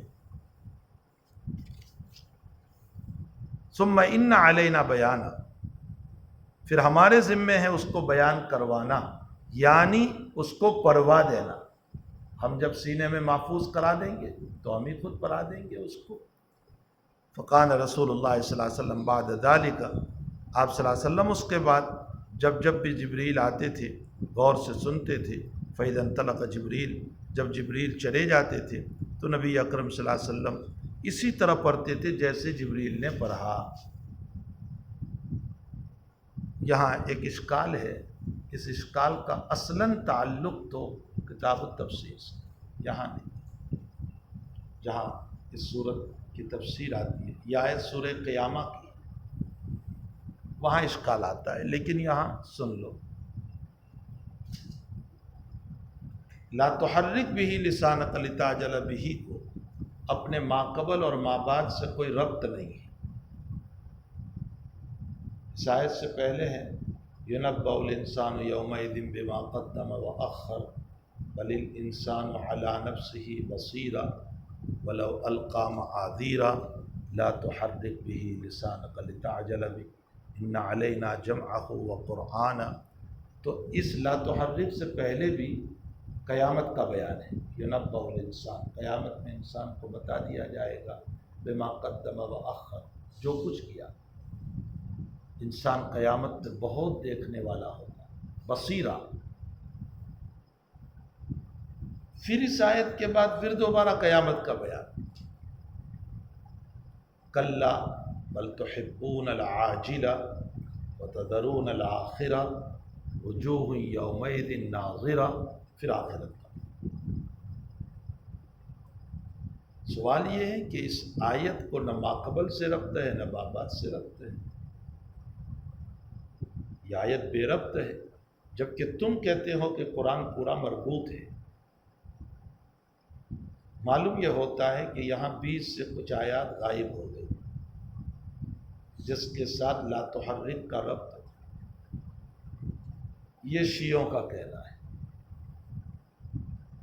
شیعہ کہتے ہیں، اسی لیے تو ہم کہتے ہیں کہ قرآن کا بہت سا حصہ عثمان نے غائب کر دیا اور وہ علی کے پاس ہے اور قرب قیامت میں ظاہر ہوگا۔ اگر ان کی کچھ صورتوں کو پڑھنا ہو تو مولانا منظور صاحب نعمانی کی ایک کتاب ہے، امام خمینی اور ایرانی انقلاب، چھپی ہوئی ہے، اس میں کچھ صورتیں ان شیعوں کی نقل کی ہے۔ اس میں ایک صورت ہے سورہ ولی، کبھی سنا کہ سورہ ولی ہے قرآن میں؟ اس کی ابتدا ہوتی ہے یا ایھا الذین آمنوا آمنوا باللہ والنبی والولی، اور ولی بمعنی علی، یہاں ولی بمعنی علی۔ تو شیعہ کا یہ کہنا ہے کہ دیکھو یہ بے ربطگی عثمان کی طرف سے آئی، معلوم یہ ہوتا ہے کہ یہاں کچھ حذف کر دیا گیا ہے اور یہی عثمان نے کتمان کیا۔ اصل میں شیعوں کا سردار عبداللہ ابن سبا تھا جو یہودی تھا، اور ہوا یہ کہ اسلام میں اختلاف پیدا کرنے کے لیے پہلے اسلامی ڈھانچے کو اپنانا ضروری تھا، اس لیے عبداللہ ابن سبا مسلمان بنا، دل سے تو یہودی ہی تھا، مسلمان بنا، اور مسلمان بننے کے بعد اس نے اہل بیت کی محبت کا بہت اظہار کیا، بڑا حامی بنا اہل بیت کا، اور اہل بیت کے مناقب اور فضائل میں من گھڑت روایتیں اس نے بیان کی، حسنین کے باب میں، فاطمہ کے باب میں، علی کے باب میں۔ اب جو لوگ اس کے قائل ہوئے وہ شیعہ ہوئے، سمجھ میں آئے؟ اسی لیے یہ ساری تشییع جو روایات ہے وہ عبداللہ ابن سبا سے آئی، وہ شیعوں سے آئی۔ تو اس کا بانی مبانی عبداللہ ابن سبا یہودی تھا۔ آج بھی اسرائیل میں یہودیوں کا ایک طبقہ ہے جو اپنے نام مسلمانوں کے نام پر رکھتا ہے، محمد، اسماعیل، ابراہیم وغیرہ، اور بڑے ہو کر کے آپ ہی کی تعلیم دلواتا ہے اپنی اولادوں کو قرآن کی، حدیث کی۔ بظاہر یہ ہے کہ یہ مسلمان ہیں لیکن اندر سے یہودی۔ انہی میں کا ایک آدمی، انہی میں کا جو اندر سے یہودی ہے، ظاہر میں نام مسلمان کا، اور یہی قرآن حدیث پر آتے ہیں۔ ایک آدمی پیدا ہوا اتا ترک، جو آہستہ آہستہ سیاست میں آ کر ترک کا بادشاہ بنا۔ چونکہ ترکی حکومت اس وقت حجاز، ایشیا بہت دور تک تھی، اس کو توڑ دیا پاس کر، حتیٰ کہ اس کے بادشاہ بننے کے بعد اس نے اپنے وہاں عربی زبان میں خطبات تو بہت دور کی بات، عربی زبان میں اذان پر بھی پابندی لگا دی، عربی زبان میں قرآن پڑھنے پر بھی پابندی، کہا اپنی مادری زبان میں پڑھو۔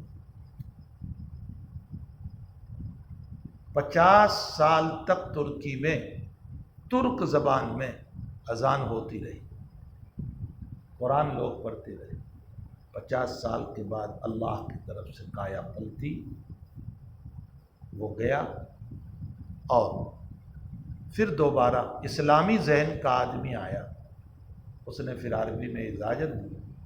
جب پہلی مرتبہ 50 سال کے بعد عربی میں اذان ہوئی تو لوگوں نے لاکھوں بکرے سڑکوں پر ذبح کیا اللہ کے نام کہ آج ہم نے دوبارہ عربی الفاظ سنے جو نبی اکرم صلی اللہ علیہ وسلم سے نقل۔ یہ ان کی پرانی سازشیں ریشہ دوان ہے کہ جو عبداللہ ابن سبا سے چلی آئی۔ تو شیعہ تو یہی کہتے ہیں کہ یہ حضرت عثمان نے چھپا دیا۔ جمہور اہل سنت والجماعت کہتے ہیں کہ ہر آیت میں ربط ہے، اگر ربط سمجھ میں نہ آئے تو عقل کا قصور ہے۔ یہاں ربط ہے، تمہاری سمجھ میں نہیں آتا۔ اب کیا ربط ہے؟ متعدد جوابات ہیں۔ ایک ربط یہ ہے کہ اللہ تعالیٰ نے اس سورت کے شروع میں لا اقسم بیوم القیامہ ولا اقسم بالنفس اللوامہ، تو نفس عامہ کو ذکر فرمایا، تو لا تحرک بہ لسانک میں نفس خاصہ کو ذکر فرمایا، یعنی محمد رسول اللہ صلی اللہ علیہ وسلم۔ اس سورت میں شروع کتاب سے اس کی مناسبت ہو۔ بعضوں نے یہ کہا کہ اللہ تعالیٰ کا دستور یہ ہے قرآن میں کہ جب وہ نامہ اعمال کو بیان کرتا ہے تو نامہ احکام کو بھی بیان کرتا ہے۔ نامہ اعمال ہمارے اعمال کا دفتر، نامہ احکام قرآن کریم۔ يُنَبَّأُ الْإِنسَانُ يَوْمَئِذٍ بِمَا قَدَّمَ وَأَخَّرَ، اس میں نامہ اعمال کا بیان ہے۔ بَلِ الْإِنسَانُ عَلَى نَفْسِهِ بَصِيرًا، تو فوراً اللہ نے لا تحرک بہ لسانک سے نامہ احکام کو بیان کیا۔ یہ ہوا ربط۔ علامہ قفال شاذی رحمۃ اللہ علیہ فرماتے ہیں کہ لا تحرک بہ لسانک کا تعلق ينبأ الانسان ہی سے ہے، اور وہ اس طرح پر کہ قیامت کے دن جب بندے کو لایا جائے گا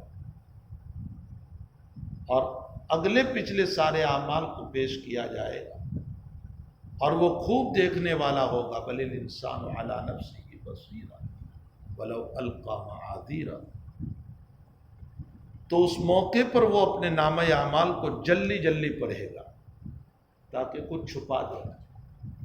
جیسے بچے کو پارا یاد نہیں ہوتا ہے تو وہ وہاں جلدی جلدی پڑھ لیتا ہے تاکہ وہ جو آیت یاد نہیں ہے نا وہ چھپا دے، لیکن فہیم استاد سمجھ جاتا ہے اور ڈنڈا اٹھاتا ہے پھر اس پر۔ تو جیسے لوگ دنیا میں کسی چیز کو چھپانے کے لیے جلدی جلدی پڑھتے ہیں، بندہ بھی قیامت میں اسی طرح نامہ اعمال کو جلدی جلدی پڑھے گا۔ اللہ کہے گا لا تحرک بہ لسانک لتعجل، آہستہ پڑھ،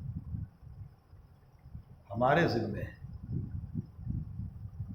ان علینا جمعہ وقرآن، بہت اچھا ربط پیش کیا۔ لیکن شان نزول کے خلاف ہے۔ شان نزول تو یہ ہے کہ لا تحرک بہ لسانک، ذات اقدس کے پڑھنے پر اتری ہے، نہیں کہ قیامت سے متعلق۔ ہمارے علامہ انور شاہ صاحب کشمیری رحمۃ اللہ علیہ فرماتے ہیں کسی بھی آیت کا ایک عبارت النص ہوتا ہے، ایک اشارت النص ہوتا ہے، ایک ظاہر مستدل ہوتا ہے، ایک باطن مستدل ہوتا ہے۔ فرمایا ظاہر مستدل تو وہی شان نزول، لا تحرک بہ لسانک حضرت پڑھتے تھے، آپ کو منع کیا۔ اور یہاں باطنی اشارہ یہ ہے کہ جیسے دنیا میں بغیر پڑھے ہم نے قلب محمدی پر قرآن کو محفوظ کر دیا، میرے بندے قیامت میں تیرے جلی پڑھنے سے گناہ چھپنے والے نہیں ہے، ہم سب کو محفوظ کر کے پیش کر دیں گے۔ تو ظاہر تو وہی شان نزول ہے، لیکن باطن میں وہ معنی ہے جو کفال شاسی نے بیان فرمایا، فلا تعارض بینہما۔ ظاہراً تو عبارت النص تو اسی لیے ہے کہ نبی اکرم صلی اللہ تعالیٰ علیہ وسلم پڑھتے تھے تو آپ کو روکا گیا کہ اس طرح نہ کرے، باطن یہ ہے۔ تو گویا یہاں ربط باطنی اعتبار سے ہوا، ظاہری اعتبار سے نہیں۔ ظاہراً لا تحرک بہ لسانک ہے۔ اس کے علاوہ بھی بہت ساری تقریر ہیں، لیکن یہ میں نے جو زیادہ مشہور معروف تھی اس کو میں نے ذکر کر دیا۔ لا تحرک، اس حدیث شریف کو باب سے مناسبت یہ ہے کہ اس حدیث شریف میں نبی اکرم صلی اللہ علیہ وسلم کی وحی کے موقع پر تحریک شفتین کا ذکر ہے، اور ظاہر سی بات ہے کہ بدایت وحی کے موقع پر بھی اسی طرح ہوا ہوگا، اس مناسبت سے بدل وحی سے مناسبت ہو گئی، اور ہمارے حضرت کی تقریر پر صاحب وحی کی کیفیت کو بیان کیا گیا ہے کہ نبی اکرم صلی اللہ علیہ وسلم جو صاحب وحی ہے ان کی کیفیت ابتدا میں یہ تھی کہ وہ تحریک شفتین فرماتے تھے۔ واللہ سبحانہ وتعالی عالم۔ وبه قال حدثنا عبدان قال اخبرنا عبد الله قال اخبرنا يونس بن الزهري وحدثنا بشر بن محمد قال حدثنا عبد الله قال اخبرنا يونس ومعمر وهو الزهري اخبرني عبید اللہ بن عبد الله عن ابن عباس رضی اللہ تعالی عنہما قال كان رسول الله صلی اللہ علیہ وسلم اجود الناس وكان اجود ما يكون في رمضان حين يلقاه جبريل وكان يلقاه في كل ليلة من رمضان فيدارسه القرآن قال رسول اللہ صلی اللہ تعالیٰ علیہ وسلم اجود بالخیر من ریح المرسلہ۔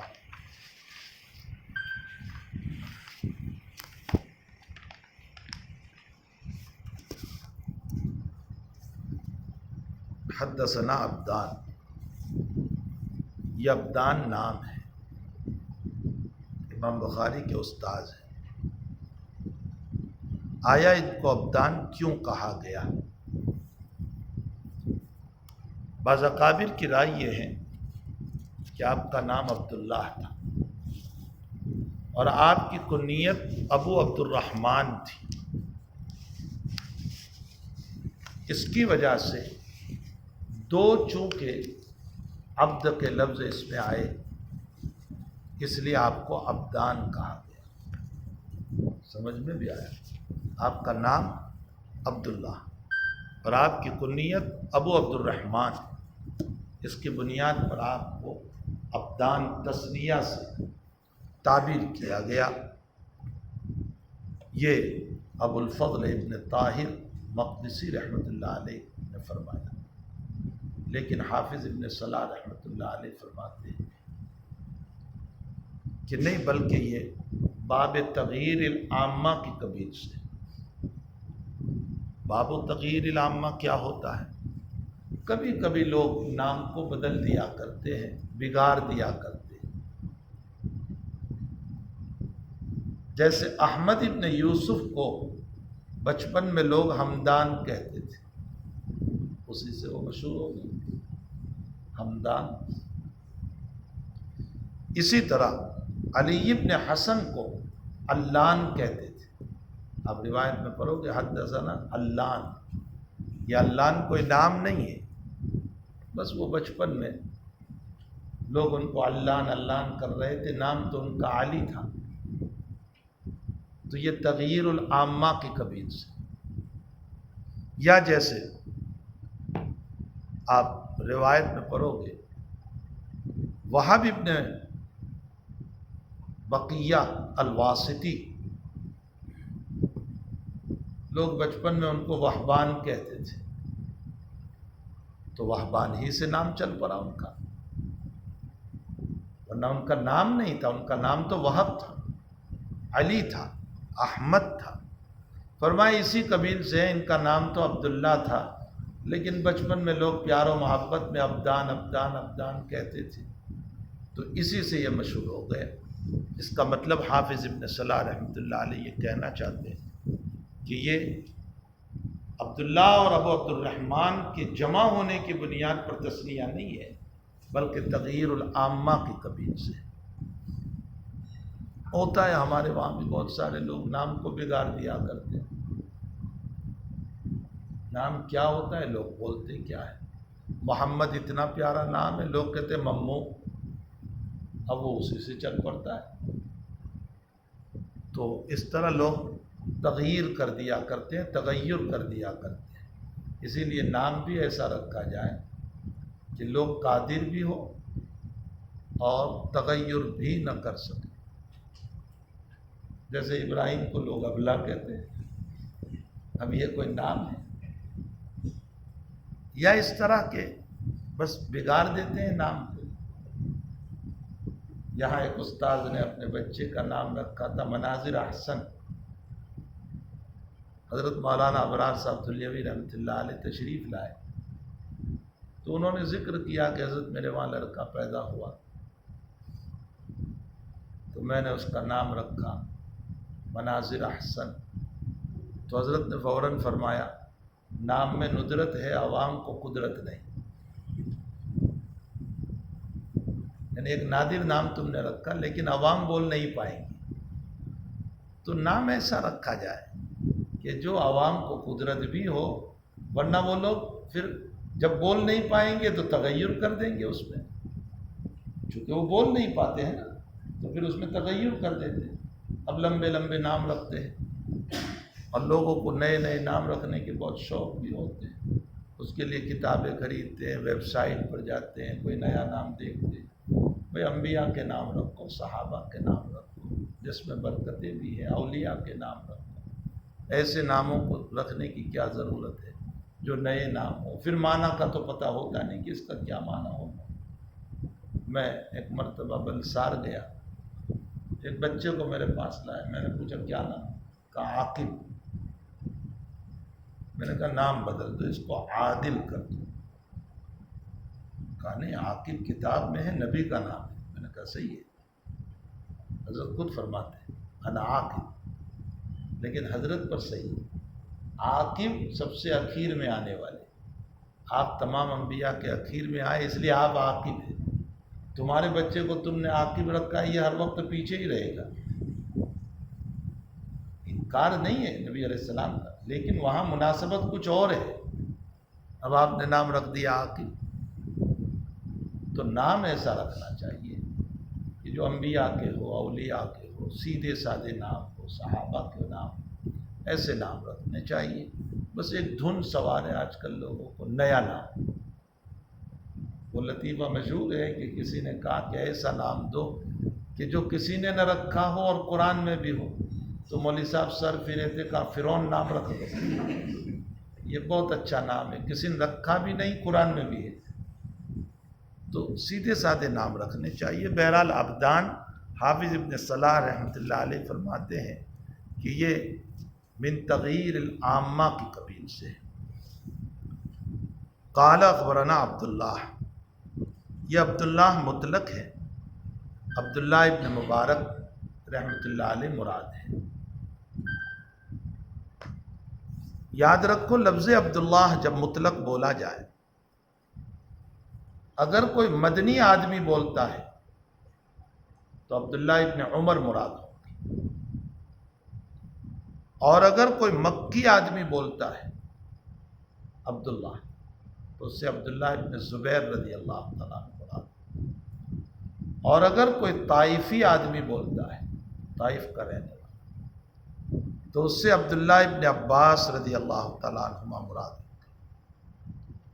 اور اگر کوئی مصری آدمی بولتا ہے کہ ہمارے وہاں عبداللہ نے بیان کیا، تو عبداللہ ابن عمرو بن العاص مراد، اس لیے کہ عبداللہ ابن عمرو بن العاص مصر تشریف لے گئے۔ اور اگر کوئی مرو کا آدمی بولتا ہے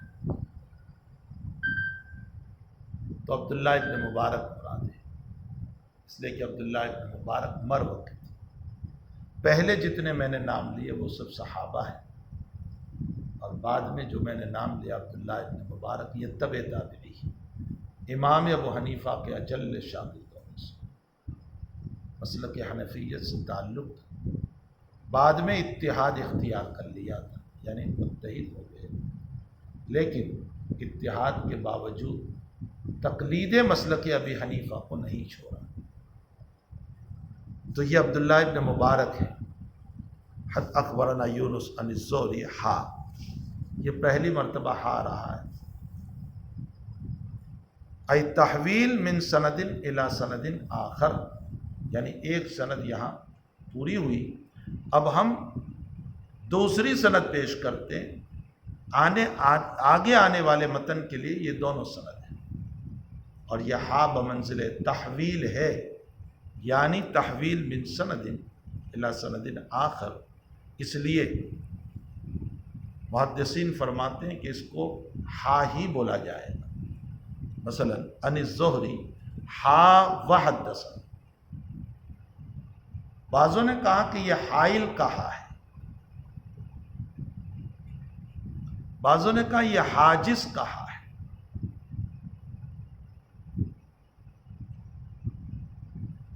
بعض یہ کہتے ہیں کہ الحدیث کہا ہے، لیکن اس پر اشکال ہوگا کہ ابھی تو حدیث آئی نہیں، الحدیث تو وہاں لکھا جاتا ہے جہاں پہلے حدیث آ چکی ہے، اور بعضوں نے کہا کہ یہ خا ہے، اے خروج من سند الی سند آخر، لیکن راجح قول تحویل کہا ہے، اور اس کو اسی طرح پڑھا جائے گا۔ حدثنا بشر بن محمد قال حدثنا عبداللہ قال اخبرنا یونس ومعمر نحوہ کا لفظ دلالت کر رہا ہے کہ یہ روایت یونس ابن شہاب زہری سے نقل کرتے ہیں، اور معمر بھی نقل کرتے ہیں یونس ہی کی طرح۔ ارے سمجھ میں آئے۔ عن الزہری اخبرنی عبید اللہ ابن عبداللہ ابن عباس رضی اللہ تعالیٰ عنہ قال کان رسول اللہ صلی اللہ علیہ وسلم اجود الناس، نبی علیہ السلام بہت ہی زیادہ سخی تھے، اجود تھے۔ جود کی تعریف اعطاء ما ينبغی لمن ينبغی، تعریف یاد رکھنا، اعطاء ما ينبغی لمن ينبغی، جس کو جس چیز کی ضرورت ہو وہ چیز اس کو دینا، اس کو کہتے ہیں جود۔ صرف پیسے دینا نہیں، آپ کو پیسوں کی ضرورت ہے، آپ کو پیسہ دیں، آپ کو اخلاق کی ضرورت ہے، میں نے آپ کو اخلاق کی تعلیم دی، آپ کو علم کی ضرورت ہے، میں نے آپ کو علم پڑھایا، آپ بیمار تھے، آپ کو عیادت کی ضرورت ہے، میں آپ کی عیادت کے لیے آیا، آپ غموم اور غموم میں تھے، میں آپ کے پاس آیا، تسلی کے دو کلمات آپ کو کہے۔ یہ سارا اجود میں داخل ہے۔ نبی علیہ السلام کی صفت تھی اعطاء ما ينبغی لمن ينبغی، جس کو جس چیز کی ضرورت ہوتی تھی وہ چیز آپ عطا فرماتے تھے۔ وقان اجود ما یکون فی رمضان، اور آپ بہت زیادہ سخی ہو جاتے تھے رمضان میں، حین یلقاہ جبریل، جس وقت کہ جبریل آپ کو ملتے تھے۔ وقان یلقاہ فی کل لیلۃ من رمضان، اور جبریل آپ کو رمضان کی ہر رات میں ملتے تھے۔ فیدارسہ القرآن، اور قرآن کریم ایک دوسرے کو سناتے تھے۔ دارس یدارس مدارستاً، باب مفاعلہ، جانبین سے، یعنی حضرت آپ کو سناتے اور جبریل آپ کو سناتے۔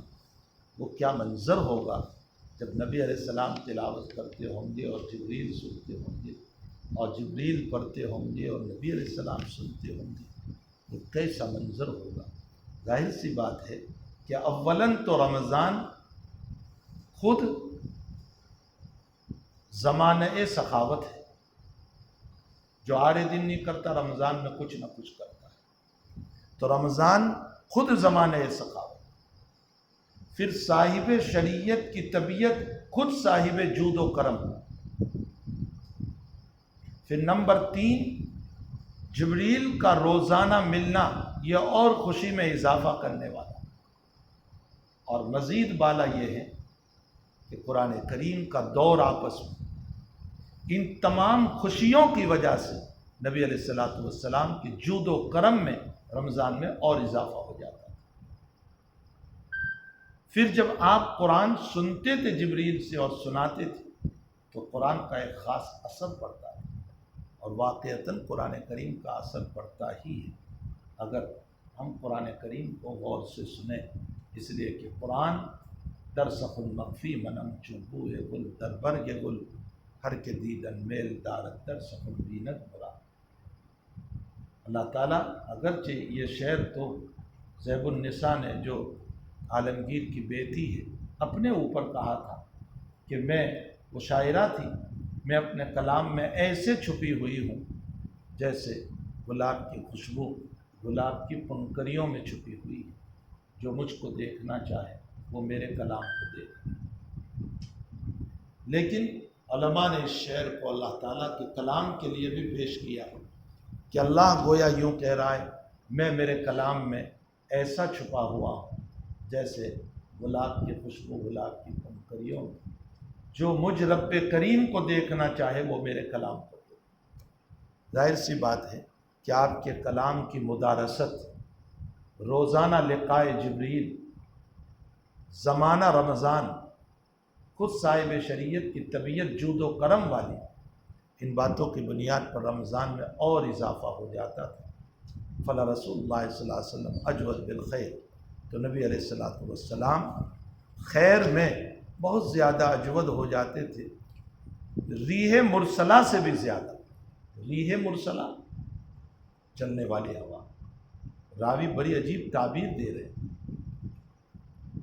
عبداللہ ابن عباس نے سخاوت رسول کو تعبیر دی چلنے والی ہوا سے۔ مناسبت کیا ہے دونوں میں؟ چلنے والی ہوا جب چلتی ہے تو اپنے کے گھروں میں بھی جاتی ہے، پرایوں کے گھر میں بھی جاتی ہے، یہ نہیں کہ صرف اپنوں کے گھر میں۔ نبی کی سخاوت اپنے گھروں میں بھی اور پرایوں کے گھر میں۔ ہوا جب چلتی ہے تو امیر کے گھر میں بھی جاتی ہے، غریب کے گھر میں۔ نبی کی سخاوت ہر امیر اور غریب کے وہاں جاتی تھی۔ اس بات کی طرف اشارہ کرنے کے لیے ریح مرسلہ سے تشبیہ دی گئی۔ اس روایت میں نبی اکرم صلی اللہ تعالیٰ علیہ وسلم صاحب وحی کی صفت بیان کی گئی اور حامل وحی کی صفت بھی بیان کی گئی، اور ظاہر سی بات ہے کہ بدء الوحی میں صرف وحی کو بیان نہیں کرنا ہے، صاحب وحی کو بھی بیان کرنا ہے، حامل وحی کو بھی بیان کرنا ہے۔